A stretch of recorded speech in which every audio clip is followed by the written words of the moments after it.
to comment or call into the show, maybe you can text us at 866-966-2287. That's 866-966-2287. And we will read your text messages. As a matter of fact, I'll get those up right now.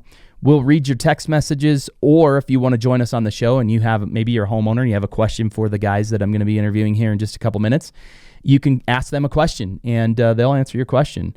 If you just want to comment, I don't know, quite frankly, the YouTube chat is, I think it's up, but we don't really watch that because it's kind of hard to have all these windows up with all of that stuff. So anyway, you can certainly comment. We'll get to it after the show.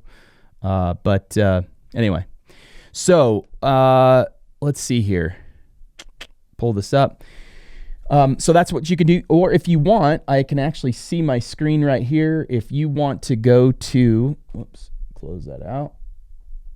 There we go. Okay, so you can go to Trust Patrick on Instagram. You can go to Trust Patrick on Facebook, and you can comment there. I'll see your comments here, and we'll read your comments on the air. So anyway, that's kind of what we do. I appreciate you taking the time to watch the show. Let's get going here. I want to introduce to you guys somebody who... These guys have been with Mark's All Pros now for several months, and great company. And I've got with me today Jason and Brian. Man, your last name, why do I keep forgetting last names? Murphy. Yes, sir. Such an easy one. I did that the last time. I did a show, and somebody was like, you got to remember people's last names. I'm like, I know, trust me. But I had it all this morning. Anyway, so Jason and Brian Murphy, you guys are cousins? Yes, sir. Yes. Cousins, okay. Mm-hmm. So Jason and Brian Murphy from JM Heating and Air out of Denver. So welcome to the show, guys. Thank you. Thank you for having us. Yeah, you bet, man. So what I want to do is I just, I always kind of say the same thing because it's the truth about me. I'm obviously not a multi-gazillionaire guy who I just just call any HVAC guy and have him come out, right? So I try to watch my money. And what I try to do is make sure that I don't really get burned, no matter what I do, right? So I do tend to get a little anxietous when I start trying to shop for something or get something done on my home or whatever the case may be. I just bought a security camera system for the house, and that took me like 2 weeks to find a right company, and I had my decision made, and then all of a sudden I came across this other company that had perfect reviews on the Better Business Bureau, and I was like, wow, it was a little bit more pricey, but it was worth that for me. Anyway, that's kind of the way I am. I don't like to just jump out there and just buy something. I like to make sure I'm getting, the right company, the right deal, all that good stuff. So when it comes to HVAC, I can tell you I've been in the construction industry since I was 16, but I know absolutely nothing about HVAC except for when I switch the switch on my, what is that? The thermostat. Mm-hmm.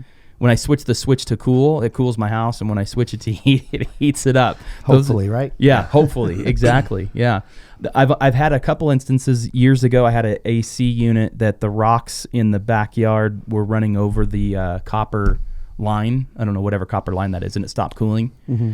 And that was I couldn't obviously fix that myself, so right. We had to hire somebody to come in and do that. But and then the other thing is I was telling everybody a story about how my furnace last year, it wouldn't heat.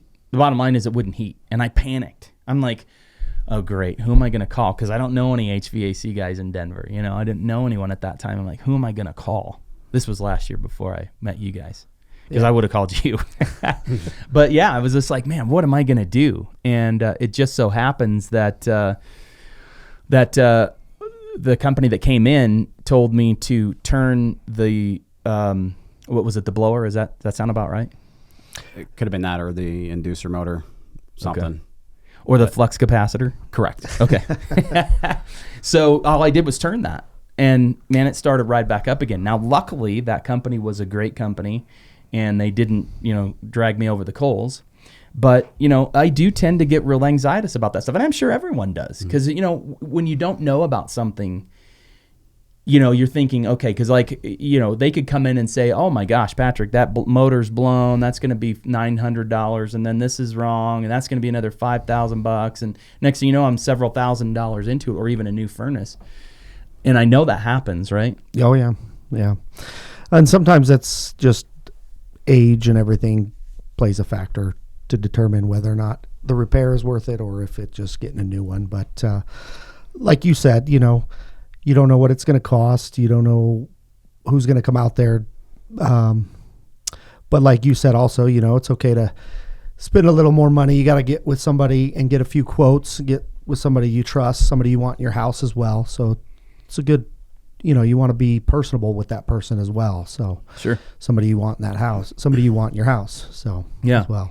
Yeah. So talking about that, like I say, I get a little anxietous and I tend to try to shop around, although it's pretty difficult to shop around for somebody to repair your HVAC unit, because there's my side of, hey, I want to save as much as I can, but then there's your side, and it's like, well, I can't expect you to come out for free and go, yeah, this is what needs to be fixed, and me go, okay, hang on and wait tight. I'm going to go get 2 other companies to give me an estimate and make sure it's, that's tough, right? Yeah. Right. Now, on the other hand, if some guy came in and would have said to me, oh, it's going to be $6,000, I'd have been like, okay, I'll sleep here cold one night and then I'll get back with you. I'm going to get a couple more quotes. Right. But that one was pretty simple, Yeah. So on that note, that is the kind of the tough situation when you get into an emergency type situation, right? If you have, yeah, you don't have as much time. Maybe it's 0 degrees outside, so you kind of just go with the first company you call. Yeah. And that happens. Yeah. And I'm sure it makes sense. It's if it's cold outside, you got to make a decision. So that's where really Mark's All Pros comes in. Because see, the one thing that we do, and I know you guys know this, is that we pre-screen and background check every single company that comes in, and if they don't meet our criteria, they don't get on. You guys are the same type of company, you guys are a company that I would invite into my own home to work on my stuff, and I would trust you that you're going to do the right thing, because there's 2 types of businesses out there. Let's be honest. There's 2 types of businesses out there. The first type of business is out there only for profit.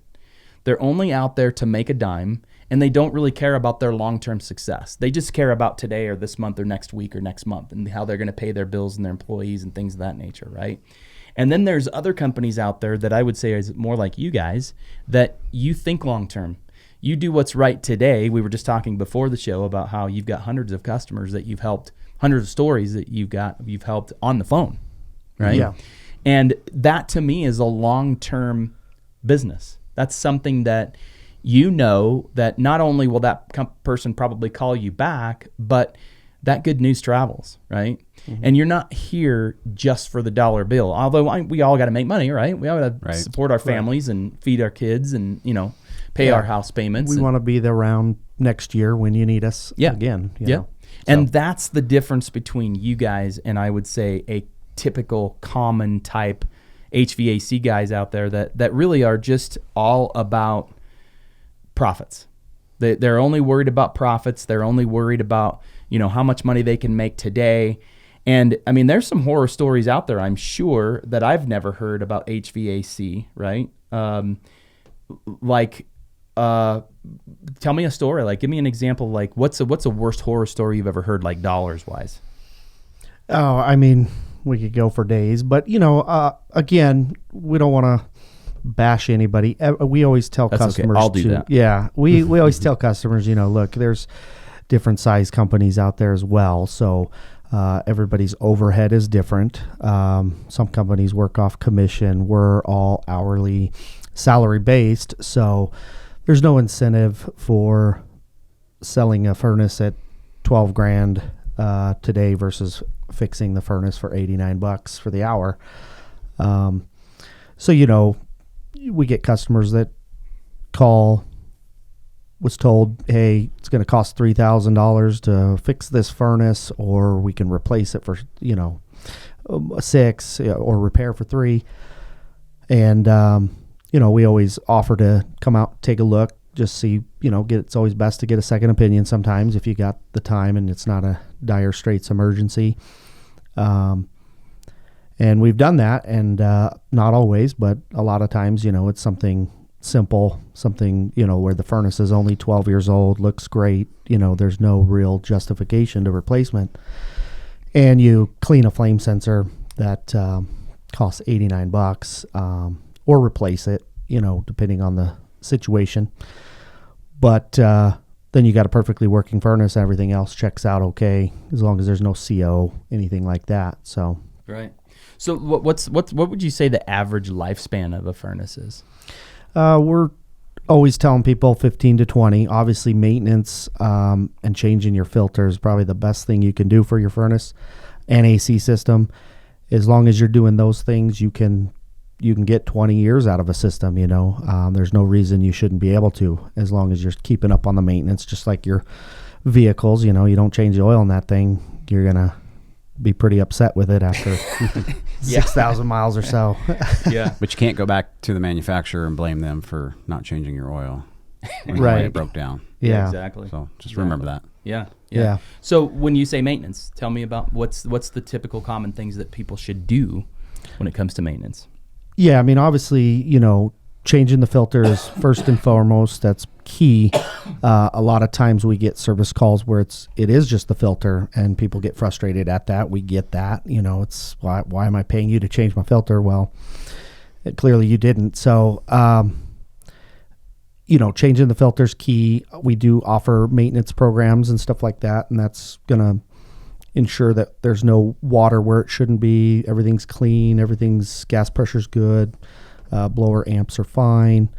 Blower wheels are clean, and evap coils look good for proper airflow, and making sure customers are educated on proper filters and filter sizes and stuff like that. And then same with the air conditioning side of it, checking pressures, checking contactors, motors, making sure condenser coils are clean. Airflow is key in this industry. You start suffocating these systems, they'll stop working. So. Mm-hmm. And so, like literally, it will not work if the filter is too plugged up.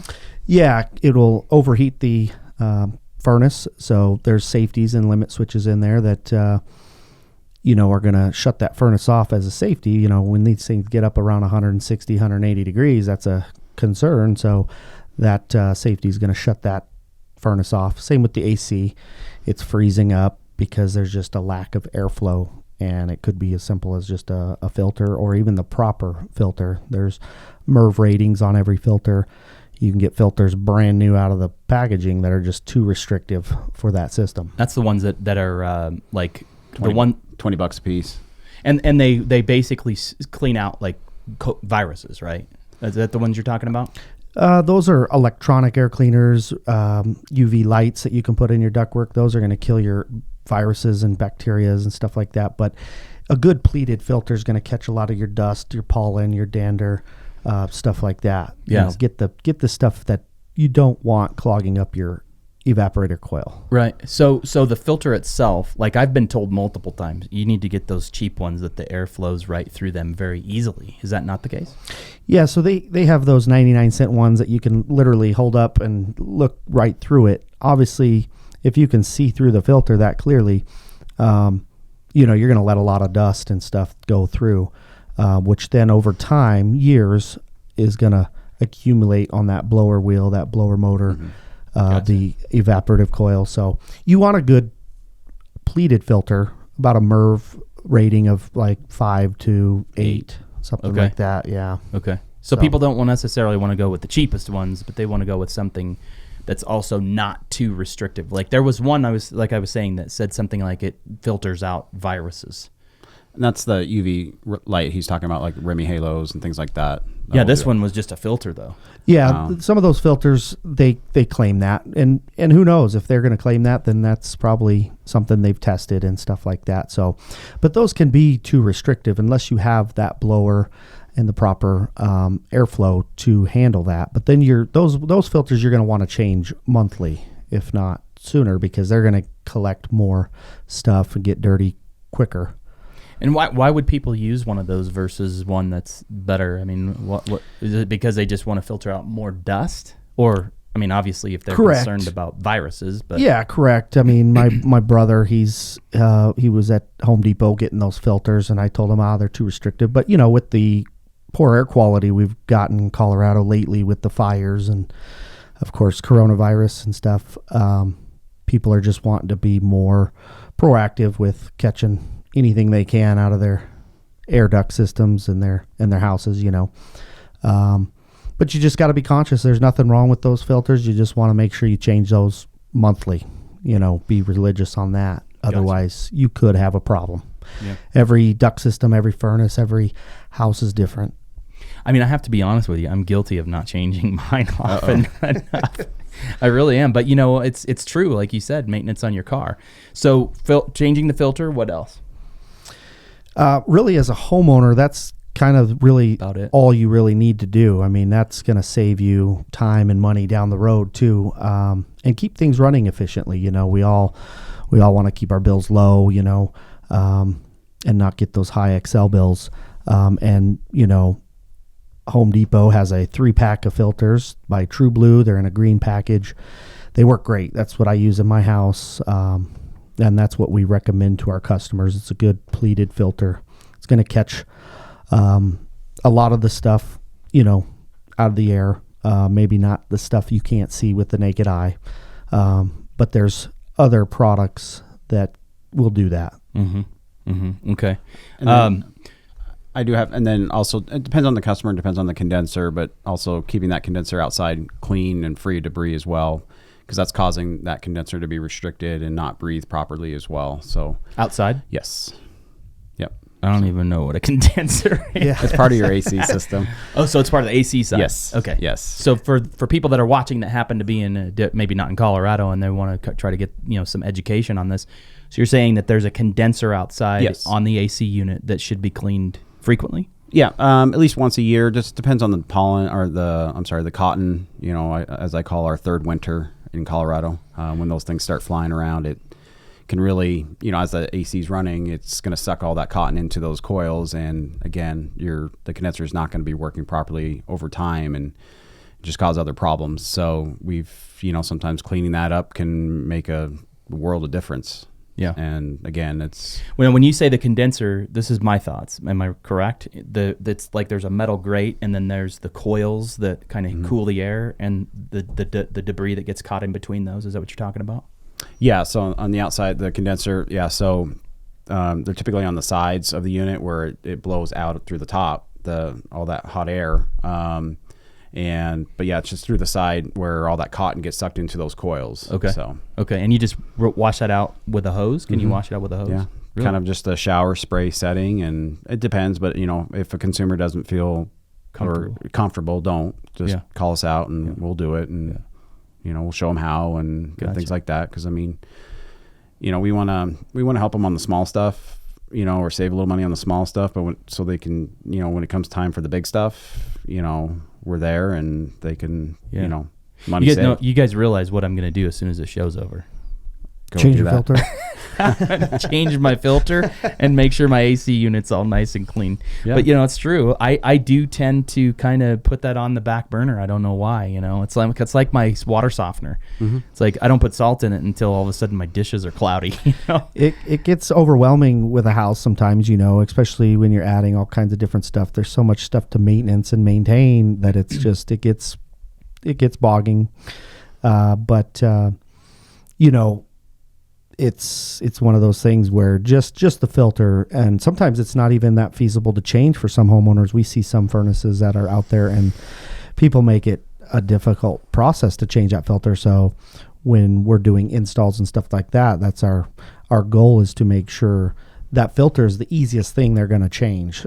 So it's easy to do. It's not a chore. It's not something they're like, I got to tear this whole furnace apart just to get to this filter and potentially cut my hands up and stuff like this. So we want to make sure that's a good, easy process for you. You know what I think, and I bet you guys will agree with me, that why don't these furnace companies come out with a standard filter size? depends on the scenario and what the mechanical rooms all are different. So it's some, especially with height clearances, they've recently, shrunk furnaces down to about 34 inches now on average. And, the evaporative coils are getting taller. So some people don't have the clearances, and, sometimes you got to go through the return trunk where the filter is. And sometimes you can put a filter box below your furnace. There's so many scenarios and things that, I mean, most of them are pretty standard sized, there's some off the wall ones too, but every house is different. It also depends on how it's been built. So yeah, I suppose that makes sense, because I know that's part of my problem, right? I go to Home Depot and I go, oh, I got to get a filter, and then I go, well, I don't know what size it is. Right. Yeah. Well, and we've seen some where it's like you got to custom order some of these filters. It's like nobody's going to change that filter. Nobody's going to be that diligent. So those we want custom. Yeah. So we want to get that to where it's more of a standard size filter. Generally, you're looking at your 16 by 25 by 1 or your 20 by 25 by 1 is what we want to use, as kind of those two size standard filters that you can buy at Home Depot all day, every day, or Lowe's, depending on where you shop or what's closest. In what scenario would somebody have a custom size filter? It's usually the older homes and ductwork that back then, ductwork sizes were different. So you had a 22-inch long duct that somebody had to get a 22-inch filter, which just isn't a standard size. So you're ordering it on Amazon or whatever to get those filters. But so you can get them. Like, is there somebody that, like, if somebody called you and they had a very odd size that you couldn't buy, you can make them? Definitely, yeah. Really? Yeah, there's custom air filter shops out there that will make any size. That's crazy. I would never known that. Yeah, so really, that's part of my problem. I go to Home Depot, I got it on my list. Oh, man, I forgot to see the size, right? And there was one time that I took the filter out, forgot to check the size, threw it in the trash, then went to Home Depot and was like, oh, man. And then I came back and realized I have to dig that thing out of my trash to get the size. Right, yeah. And it's obviously, when you're talking about your furnace AC, it's not the most exciting thing.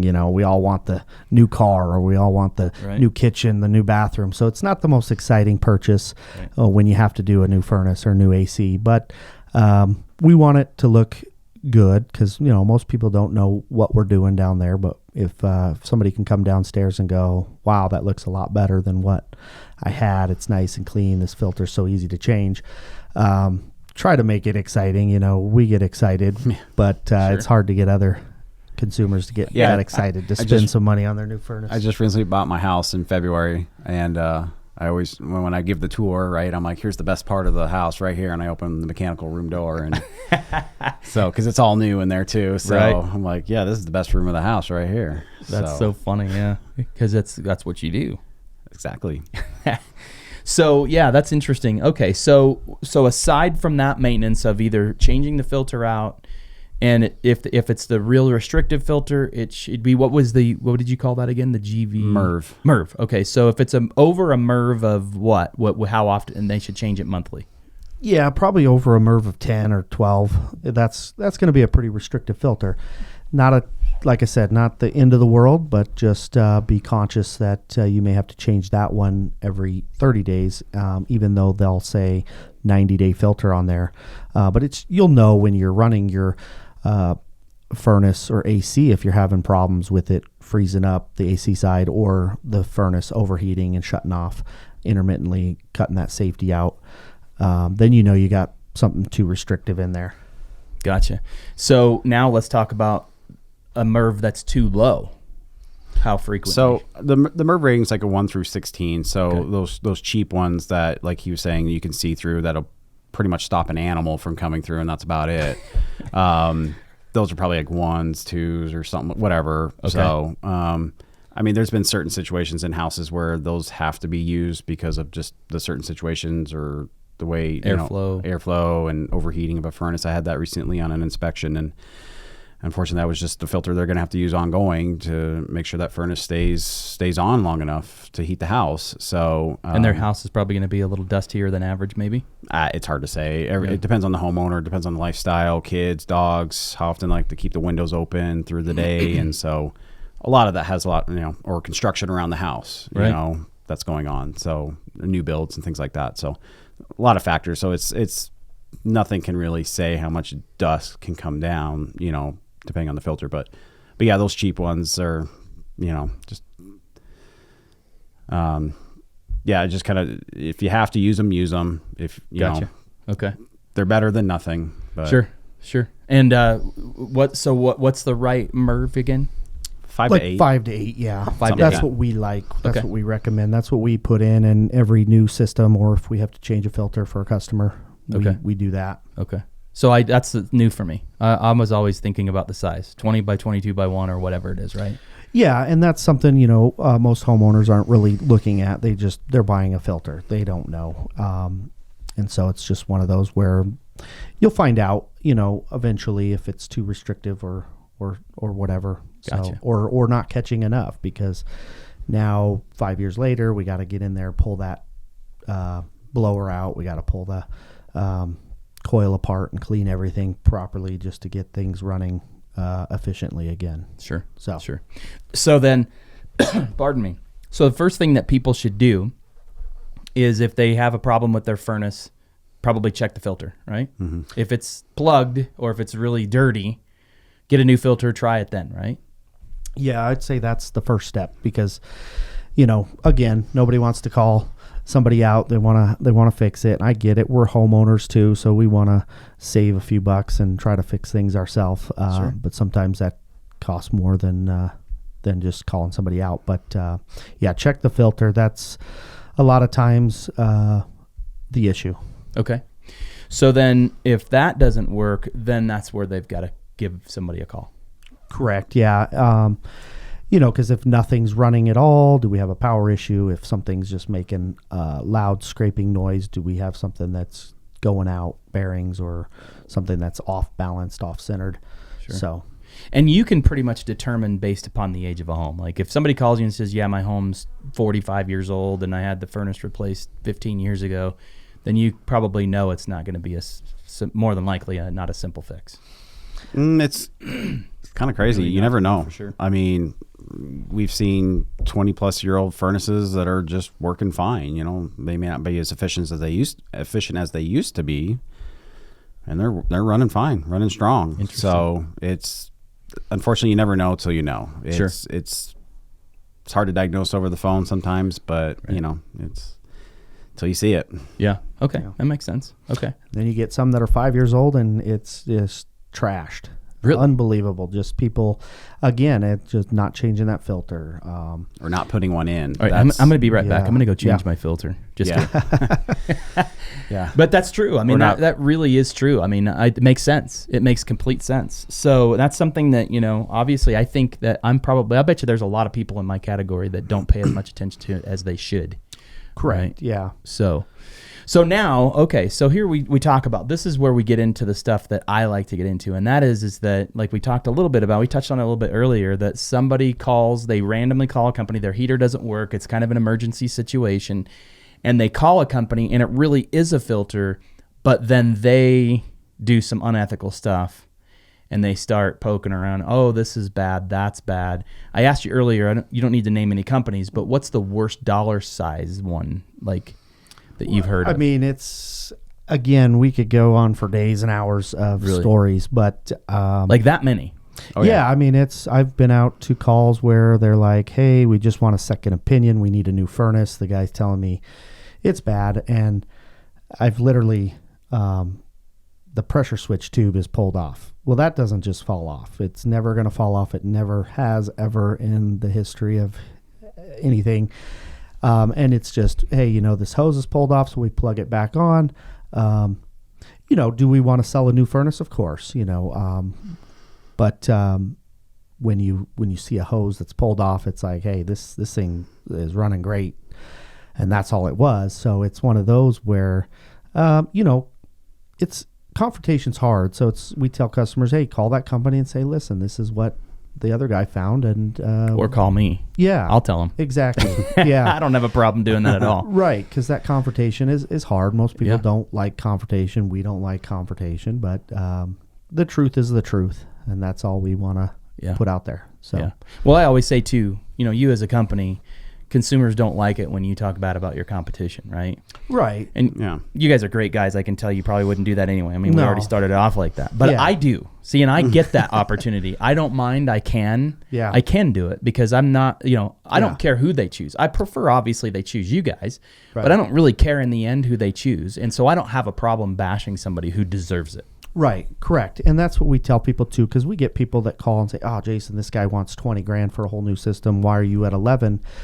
Well, and we tell people, look, if they got to charge 20 grand to make a profit, then that's what they got to charge, Because maybe So- they pay more for their parts than you Correct. do. Maybe they Okay. have more vans. But that's a more- lot. Yeah, that's a lot, And, our mind is, you still got to stay competitive, but, that's why we tell customers, get 3 quotes and go off of, just charisma and then who you want in your house. Yep. And then obviously price is a huge factor with homeowners. We all have to budget. We all Yep. aren't millionaires.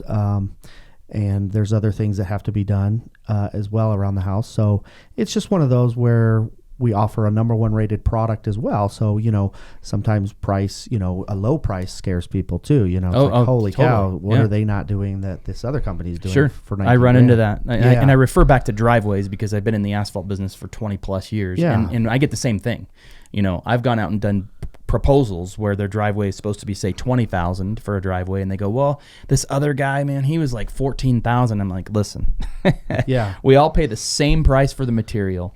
We all have basically the same equipment. Mm-hmm. It could take them a little longer. If they were within 10%, that's probably a more realistic amount. Yeah. We're not getting rich off one driveway, right? Right. Correct. You're not getting rich off of one furnace. Yeah. It's if they're more than, am I right to say with furnaces, if they're more than 10% off in price, it's probably something's a little weird. And I think it also depends on the manufacturer they're putting in or the brand. Okay. So, because there's some brands that are out there that Are super pricey. no, they're not really No? super. They're just they're cheaper. Okay. The brand that we use is quality, and they back their product. So again, nothing's perfect, and we've never had a problem replacing parts under warranty with this company, and that's good. But when like he was kind of going back to that 20 grand price, it's probably an inferior product they're putting in too. Yet we're less expensive and putting in a better quality product. So that's why we always recommend people to get 2-3 quotes. Yep. And kind of lay it out and compare. I always tell people that on the show. And it's so funny because I have companies that will call to become a member of Marks All Pros, and they'll be like, well, why do you, because what we do, just so people can know, I want to tell people, what we do is we pre-screen, we credit check, we criminal background check, and those are the main things we do, right? So a company comes in, hey, I want to become a member. We look at their reputation. We ask them questions. We want to make sure that they're good people. And if that passes, then we kind of take a look at their reputation on the internet, and then we look at that and, hey, you know what? You're probably a company that we would probably love to have. There's been multiple. We probably turned down more companies than we let on because they email us or they fill out the form, hey, how do I become a member? We look at their reputation and it's just atrocious on the internet, right? And it's like, well, why would you really seriously consider thinking you could get on to Marks All Pros? Like we talk about sending them the great companies, and that's where Mark always says this industry that we're in, the referral network industry, is a pay-to-play deal. These companies just pay money and the companies refer them out. We're not like that. We do a very thorough background check. So then what we do is we do a criminal background check, which we did on you, right? Mm-hmm. We do a criminal background check on the owner of the company, and we actually follow them for 7 years. So if a company comes into Denver and says, yeah, I'm an HVAC guy, I just, moved here a year ago, and I'm going to find out where they came from, right? And so will our background check company, and they will actually do a background check on them in another state. We follow them. If they've moved every year for 7 years, we follow them for all 7 years. Mm-hmm. They have to have at least a year experience, but we follow them criminally for 7 years, right?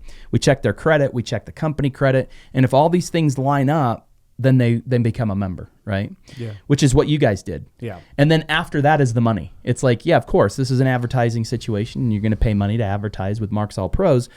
We got to pay our bills too in order to do this. But the bottom line is that money is not, like, I've had people call me and go, how much is this? Well, first of all, how good's your reputation? I'm going to find that out first, because the reality is it doesn't matter how much you're willing to write me a check.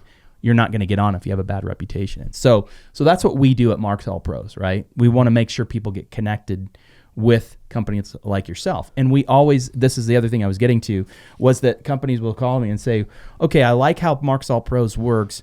And, you know, we do charge a lead fee, you know, because we spend money to generate leads. So we got to make that back in order to generate more. And people will say, well, why do you send it to 3? I only want to be the only one. Like, well, that's a disservice to the consumer, because if they're getting 3 bids, they can look at all of them and try to compare them apples to apples and see which one obviously they get along with. You know, I always tell people, look, if you get a bad feeling in the person you're working with, don't go with them. You know, and I will also tell you this, I do get complaints all the time. Matter of fact, I was just sitting here and I got another complaint, right? And it's so funny because people, I will call them and I'll say to them, how'd you find this guy? Oh, you know, I called him out of the, you know, I just Googled, right? He had great reviews on Google, and that's a whole nother topic that I don't go into right now. But, you know, and then I always say, so what made you choose? Did you get any other quotes? Most of the time they go, well, no, I know I should have, but I didn't. Okay. Well, and if they say, yeah, I did get other quotes, I go, well, what made you choose this guy? Well, he was the cheapest. And it's like, well, cheap doesn't really equate to quality. You know, there's those three words we talk about, right? Good, fast, and cheap. You can pick one or two, right? Mm-hmm. You guys heard that one? Yeah. You can get good and fast, but it's not going to be cheap. Mm-hmm. You know, you can get fast and cheap, but it's not going to be good, right? So that's why I tell people, get 3 quotes. Now, here's another thing we do here at the Consumer's Corner. You guys probably didn't know this. If somebody goes and gets 3 bids and they just have no idea, they can send it into us, those 3 quotes, and we'll try to help figure out how to compare them apples to apples. I do that all the time with asphalt, because it's hard to tell unless you can compare it apples to apples. Mm-hmm. You know, and everybody, these companies, there's a lot of, and I will tell you this, there's a lot of great companies out there, but there are a lot of dirtbags out there. Yeah. You know, and they will manipulate their proposals so that you can't, it's purposely so that you can't compare apples to apples, because they want to try to win your business, right? Yeah. I mean, I get not everybody's going to be the exact same, but if you can't spell it out enough that people can go, oh, okay, this guy's doing this and this is the price and this guy's, you know, I'm sure there's always variables, but that's why I tell people all the time, get 3 quotes. Unless of course it's, you know, just a service, right? Obviously, you know, you can call around and get that. It's either, I don't know, what do you guys charge for a service? It's $89 for the hour. So, you know, again, it's all in your words and stuff like this too. So a lot of companies advertise, hey, no trip charge, no service fee, no nothing. But they're not leaving your house for less than $500, $600. So we charge a flat rate, $89 for the hour. If it takes us 20 minutes to fix it, if it takes us an hour, it's the $89, depending on if we need any parts. But we discuss all that before we just do anything. You know, we're not going to do something and go, hey, here's your bill. You know, right. we explain what the problem is, what the fix is, and how much it's going to cost. So, and you know, back to your comparing apples to apples, you know, that's huge because people are looking for price, you know, as well. So, you know, they go get a lower inferior product and it's $1,000 cheaper. Well, do you want to spend $1,000 less or get something that's more quality right then and there? You know, when you buy quality, you never regret it. So that's for sure. And I will tell you, I bet you the same thing happens in HVAC. You know, like, again, I go back to driveways. You know, I'll do quotes for people, and like you said, there's always a little sneaky way. You know, it's only $99 trip charge, but they know they're not going to leave for less than $500. A, B, how many times do you think an HVAC guy will go in there and they don't tell people it's going to cost $500, and they just do the work and go, okay, here's your bill, $500. I mean, I think you ran into a scenario where, and we ended up helping the customer, but with a new system, but he went on a second opinion and the whole furnace was just torn apart all over the ground. And they're like, I can't remember how much the price was. I don't know if you remember that one, but it was. Yeah, they tore the furnace apart and told him they needed a new one. So he just wanted a furnace cleaning, but the furnace is in parts. So of course, you know, they were like, it's bad. You need a new one. There's a crack in the heat exchanger. And you know, the poor guy, you know, nobody was willing to put it back together. So, I mean, we were talking in 100 parts, you know. Sure. So yeah, I wouldn't. You want to might step as well into that replace either. at that point. Right. But this poor guy, you know, he got sold on the, the $20, $30 furnace AC tune-up. Again, you know, we all have a company to run. We all have overhead. We have to pay for that guy that's in that van. We have to pay for that van, those tires, the insurance, and all Sure. that stuff. But we try to be fair, you know. So it's just you gotta be wary of those super deals, you know. Yeah. But sometimes they work out. Who knows? You know, we're not the world police out there Sure. and seeing every scenario and situation. We can only speak off what we've encountered. Sure. So I mean, Yeah. I think it, and a lot of the customers, sometimes on a repair situation, you know, will come back in as like a second opinion, and it'll be, you know, less, and they're just like, why is it so much? I'm like, you know, I don't know. I don't know what they charge, you know, just, I don't know. As long as they come to that price ethically, in my opinion, then that's fine. Sure. You know, but again, if it's like, you know, they manipulated something and they're like, oh my gosh, you got to do this and that, and it's going to cost you, you know, $1,200 to fix this, and you know, that's a different story and different problem. And unfortunately, there's been companies or people out there that have done this, and it's made a bad reputation for a lot of us who are trying to do an honest work every day and be truthful and being honest with customers. Yeah. And then ever since I've started working with Jason, he's been like that, and I'm that kind of person too, but you know, I try to portray that same image that he has for so many years to customers. It's like, yeah, we want to be truthful with you. We want to give you choices. Here's your options. Mm-hmm. It's 18 years old system. Yeah, it's going to cost you $1,500 to repair this, or do you really want to start looking at a new system? You know, because that could be. So you give them options. That's great.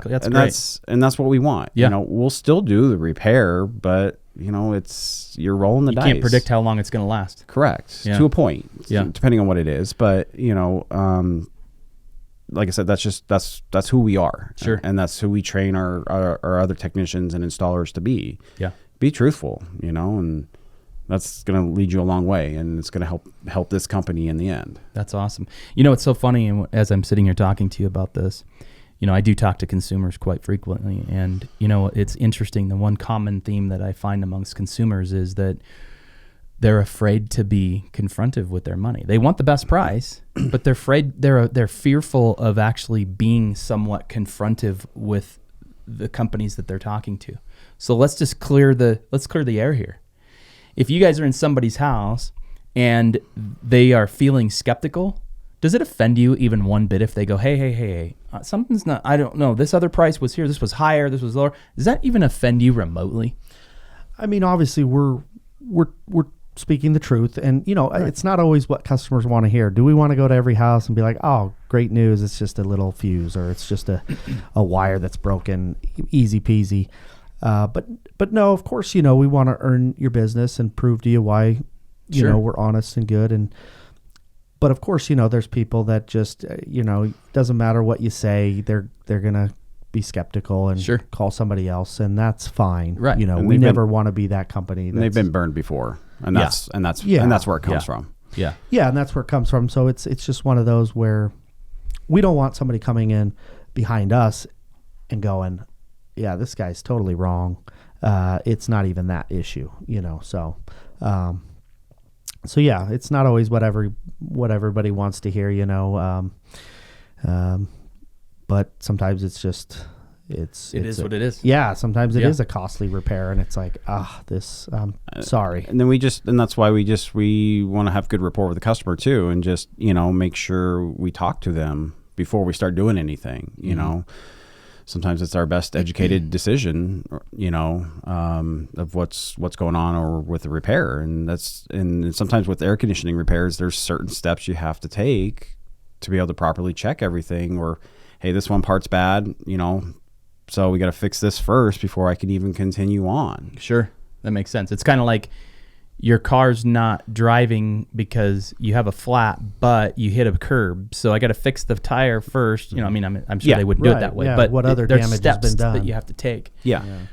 And so, yeah, like I said, sometimes, you know, you show up, you're thinking in your mind, oh, this is going to be easy. It's going to be a flame sensor or something like that. You know, you measure it, and shoot, it's not the flame sensor. Yeah, now we got those to are the keep, now we got to keep digging. Those are Sundays before the Bronco games, right? You're like, darn, I was hoping it was going to be a flame sensor. Yeah. So, and I just had a customer call this morning. His mother-in-law's AC's not working, and she's, of course, doesn't have any money to repair it, and I say, well, it's just going to depend on what the repair is. We're willing to help out, but we're also ending AC season, so if it is a major repair, why not push it off till next year, or sense. save some money, budget up, and make sure you're ready and prepared for next summer. You know, because we're ending that into that summer. So yeah, and the reason why I asked you that question about if it offends you, because in my opinion, homeowners should not care. Yeah, we want to have a good relationship, but at the same time, you gotta talk to people to know and to sense. I always say, you got a little thing in here called our gut feeling. Mm-hmm. Oftentimes that's pretty right, mm-hmm. but you can't just go by your gut. You got to ask questions. Mm-hmm. And I can tell you, hands down, 90% of the times that I've got people that file complaints against contractors, and they, I talk to them and ask them questions. In the middle of the job, did you notice something was going wrong in the beginning? Yeah, I did, but well, why didn't you say something? Well, I kind of trusted them, and it's so much easier to take care of the problem before than it is after. Yeah.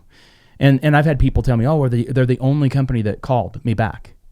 Okay, so what? Wait for the second or third company to call you back. Just because it's the only company that called you back, that's great, mm-hmm. that they're that responsive, but at least at minimum get 2 quotes.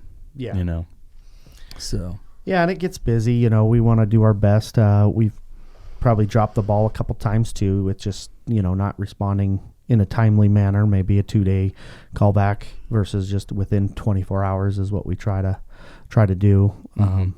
And we obviously shoot for better than that, way better than that. Sure. And then I think also consumers need to be a little fearful of the company that can show up in 5 minutes. I mean, there's sometimes that it's obviously justifiable. You're in the neighborhood and it just so happened to work out. But yeah, I have people that will tell me, well, I talked to this guy to pave my driveway and they said they could do it tomorrow. I'm like, well, do you really want to go with the guy that doesn't have any business on his books, or do you want to go with a company that's got 2 to 3 weeks worth of work on there? Well, a lot of times we run into that kind of scenario like over the weekends, right? It's mm-hmm. Friday, it's heating or cooling, it doesn't really matter, and they're like, oh my gosh, can you come out? Be like, well, unfortunately we can't. We can be out there Monday first thing in the morning to do whatever, and that's because you guys are already booked up for the weekends. We don't typically work weekends unless it's a big emergency or something like that. Right. Just because you guys have lives, right? Yeah, we have lives. We encourage family time. We work our 45 awesome. Hours a week, and company. We try to,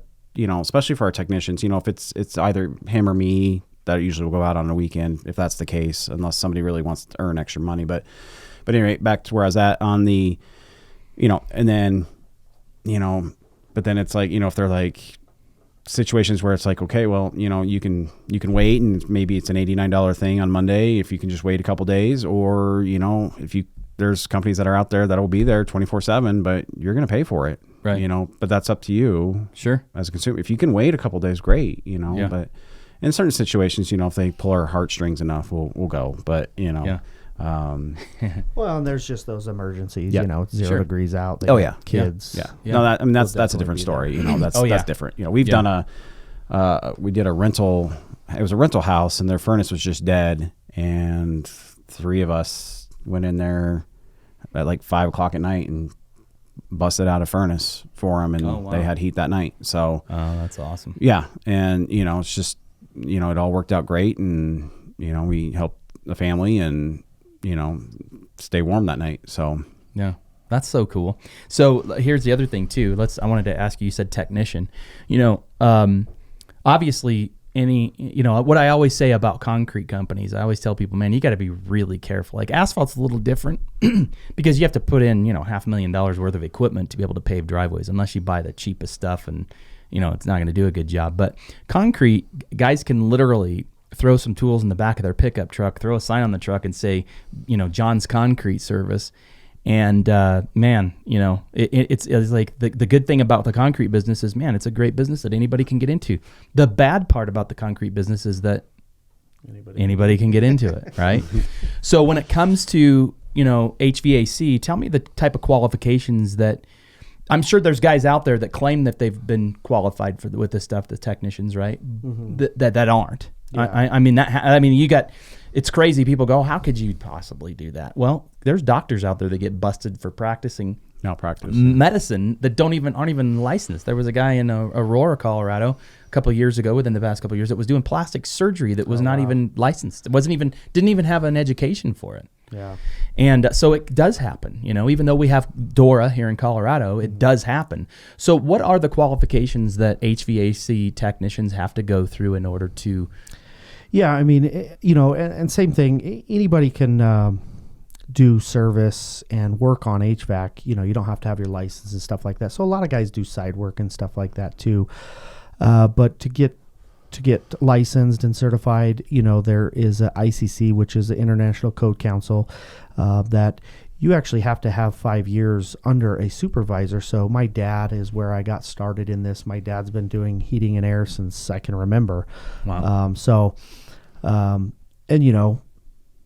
We have kids, and our kids end up in the van with us sometimes, because we just don't have the daycare or the wife or girlfriend around to watch the kids. So my dad worked with him for 6 years, and then I went to Design Mechanical for a year. Big industrial company. My dad did a lot of residential, light commercial, so got to see a lot of it there.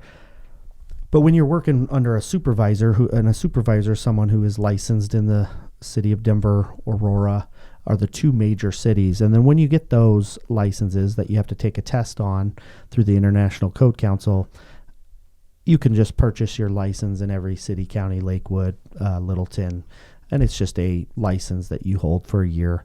So you have to have that 5 years under a supervisor of doing permitted jobs and stuff like that. So cities can have a record of you doing qualified work and you're not getting dinged. You can be out there failing every inspection and just being that problem child for the city, and they're not going to let you take that test. So once you get that test, then you're able to pull permits through the city that you have that license through. And then as far as service technicians and stuff like that, right now with COVID, it's tough. A lot of companies, Johnstone University is kind of a local place where a lot of guys go that do the NATE testing. It's a North American Technicians Excellence class that lasts about 6 months, and a lot of like Lincoln Tech and stuff are doing this, and they're teaching you the basics. So like anything, you're kind of learning the basic stuff, and then of course there's nothing better than just on the job skills and teaching. For sure.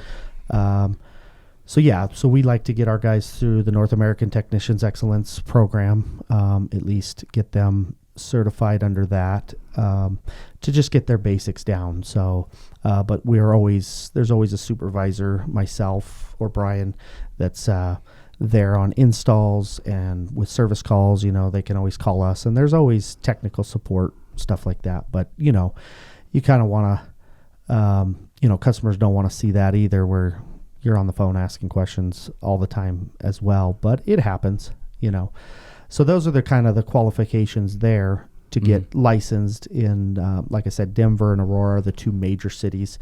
Once you get your license there, you can they'll allow you to buy your licenses in every other city, county without taking the test, So right. International Code Councils covers it all. Yeah. So, and that's a 4-hour test on both cities. So gotcha. And how many technicians do you have? We have 200. Yeah. No. Well, there's Brian, there's Paul. We have 2 installers, Jimmy and Shad, and then there's myself, and then Kimberly's in the office. So gotcha.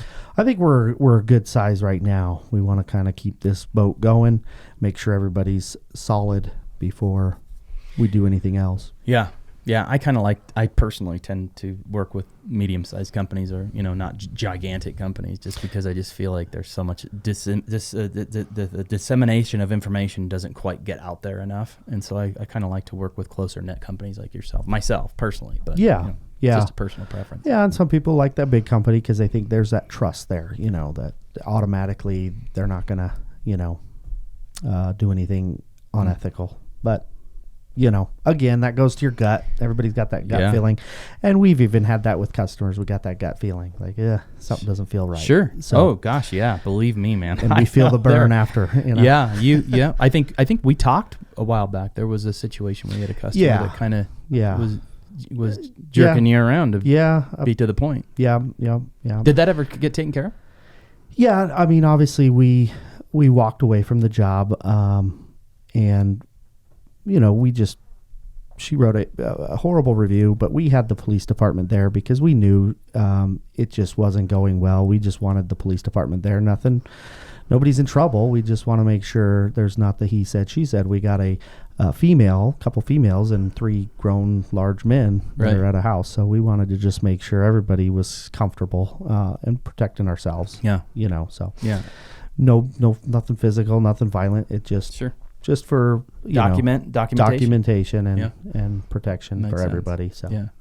But I mean, I could count on one hand the problems we've had with customers. So sure, I'll take that over all the good customers out there that we've had and good experiences. Yeah. So that's good. Yeah. There are. I mean, I can tell you right now, there are customers out there that are, and I get to say it. You've probably seen it. I've seen it a lot. I mean, I've seen it a lot. Like the guy yesterday. I mean, he just emailed me over and over and over, and I'm like, dude, what do you want me to tell you? I mean, you got a decent job there. I mean, I'm not there, but from what I see, it looks pretty normal to me. So, it's just funny. Okay, so you have the technicians, and some of them are already certified. Some of them are going through it. So I went through the NATE certification and did the whole 6 months, 2 nights a week with kids, family. I love my wife. She loves, she's such an awesome person. So when she sees this video, it's live over everywhere. There you go. So, did you do something wrong last night? You're trying to make up for it? Oh no. I'm gonna come out with a book, and it's called Awe Moments, and he can attest to my awe moments where I say something very nice to my wife, and everybody's just like, oh. So maybe I'll need your help on that. I'm not very good at it. Trust me.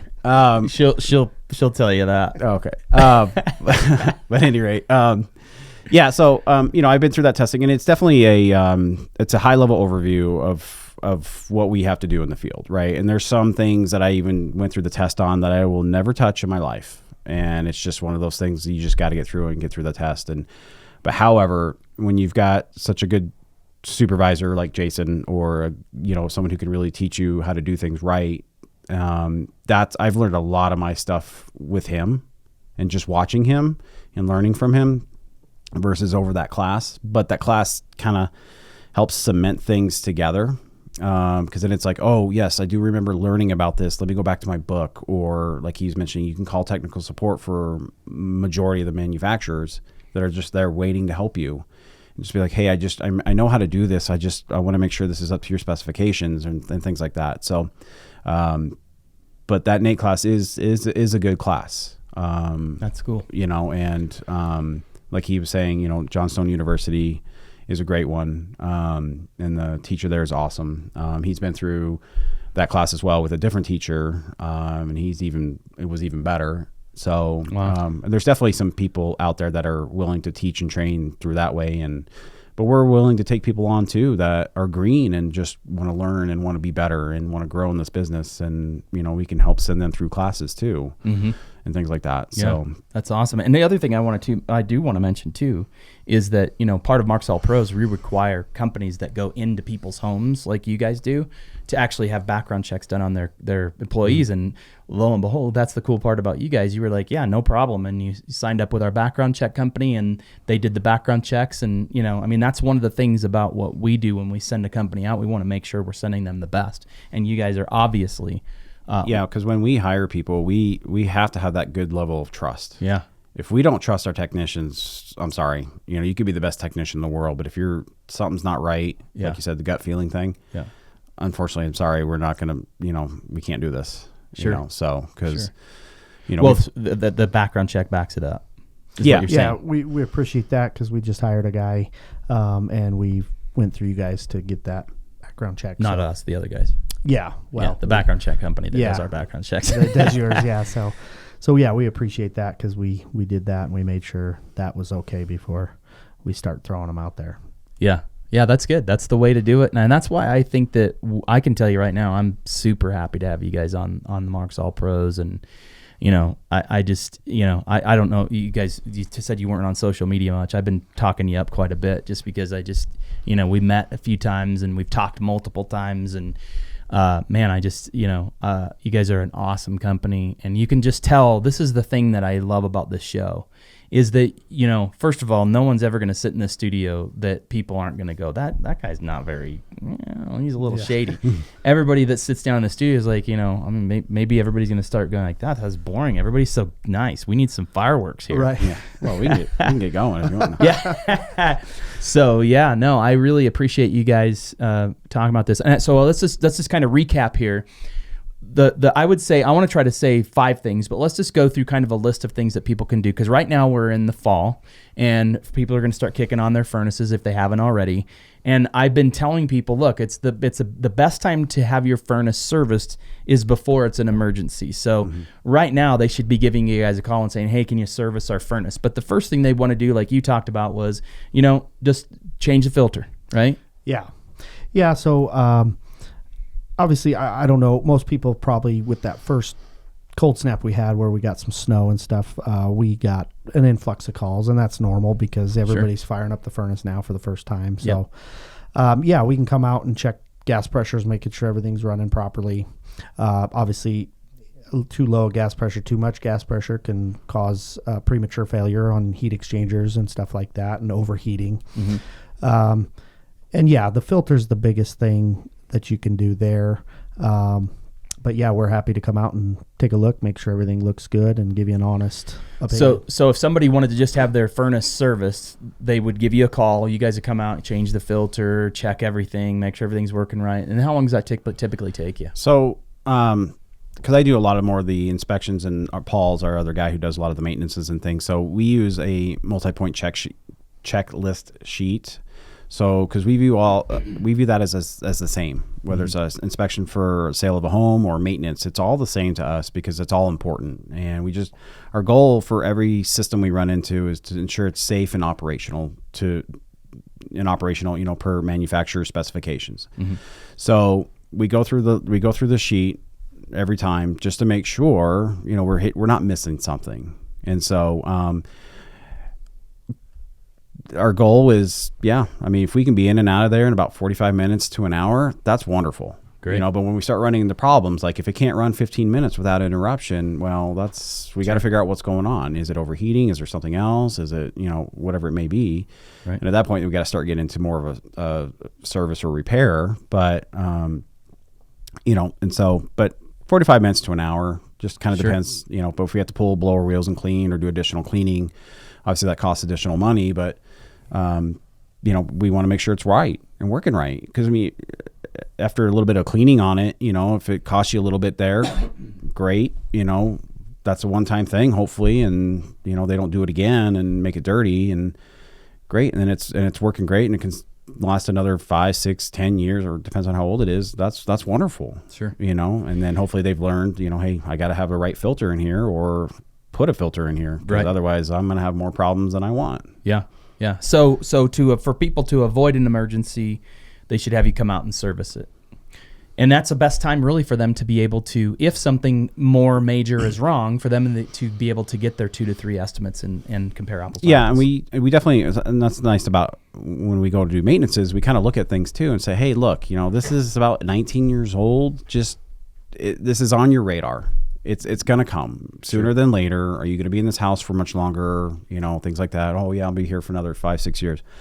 You may, the worst thing you can ever do is buy a new system for somebody else when you're moving out of your house. Yeah, no doubt. You know what I mean? You don't get to enjoy that purchase. Yeah. Right. So, so we just, again, give customers choices and options and just say, hey, look, it's probably fine. For now, it looks good on our sheet. Everything looks good. Everything's checking out, but it's coming. So not only do you service them and get their furnace running and they're like, they can take a breath, it's going to turn on when it gets cold, but you're telling them, hey, this is kind of an assessment of what we see in the future. Just kind of keep this. Yeah. That's just cool. It's on your That's radar. Awesome. It's, you don't have to do it today, but, I was just at a house recently where she wanted to add air conditioning to her new townhome, and and I said, hey, it's 12 years old, the heat exchanger warranty's gone on this thing, and you want to add AC, and there's a couple other issues that were going down there, and ended up selling a furnace and AC because I was just like, we need more room down here, and it doesn't look like it was installed properly anyways. So, it worked out, and she's like, great, let's do both. Sure. Because that was the best case scenario. And then now, it's a 10-year parts warranty out of the box. So it's awesome. All you got to do is change that filter, keep it clean, and things like that. And you're going to be fine. Yeah. Year 9 rolls around, something goes out, that part's free. Yep. Okay. So now let's talk about recapping. If they don't call you to have their furnace serviced, and by the way, I'm just going to mention real quick, if you're thinking about you want to have your furnace serviced by JM Heating and Air, give them a call at 303-906-9541, or you can go to their website at jmheatair.com. But okay, so now let's talk about the people that find themselves, they didn't get it done, they didn't call you to service it, now all of a sudden it gets cold, they kick on their furnace and it doesn't work. The first thing they should do is check their filter. Yeah, I mean, it's always kind of just something you can do by yourself, and something that could be the problem. Also, sometimes just sounds so simple. Yeah, and sometimes it's we tell people to shut that switch off. There's always a safety switch down there that kills power to the furnace. Shut that off, turn that back on. It's going to reset. These things are like computers, depending on the age of it. Sure. So they're going to reset any error codes that were in there, and possibly reset, because if a filter trips that furnace off 3 times in a row, it shuts it off, locks out the furnace. So resetting that switch will just kind of clear all the codes, reset it, and if there is another issue, then they can give us a call. We come out and take a look at it. Hopefully it's something simple. Sure. So they try those 2 things. They change the filter, they flip the switch off, wait, and how long should they 30 wait? seconds or something. 30 seconds. So cut the power to the furnace, turn it back on, go turn on your heat, see if it works. If it does, great. If it doesn't, then they give you guys a call, and this is more of an emergency situation because it's cold out, right? So they give you guys a call.